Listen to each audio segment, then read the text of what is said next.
I say this often, but one of the best ways to start the process, to jumpstart the process to healing after betrayal, is to lead it to grief and heal from a grieving perspective.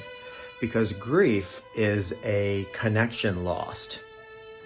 And you were connected on many levels with the person who betrayed you.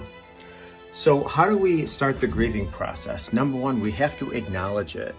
We have to acknowledge this is what happened. Two, we have to radically accept. And this is probably one of the hardest steps in the grieving process, because I talk to couples who even a year after D-Day, they're saying, I'm still waiting to wake up from this nightmare. I'm still waiting for my spouse, my significant other, my partner to say, I'm just kidding. I would never do that to you. You know that. Radical acceptance is important. I don't even think God can turn back the hands of time. So we have to accept what happened. And the last thing is to make meaning out of it.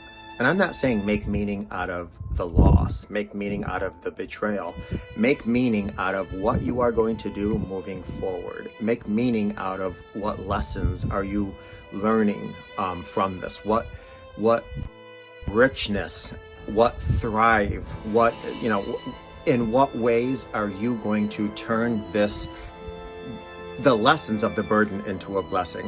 What happened you can't make meaning out of. You can't make meaning out of losing a loved one to death. You can't make meaning out of suffering and abuse and torture. You can't make meaning out of betrayal.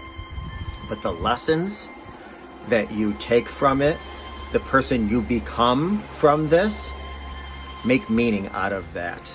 And you will certainly jumpstart your healing.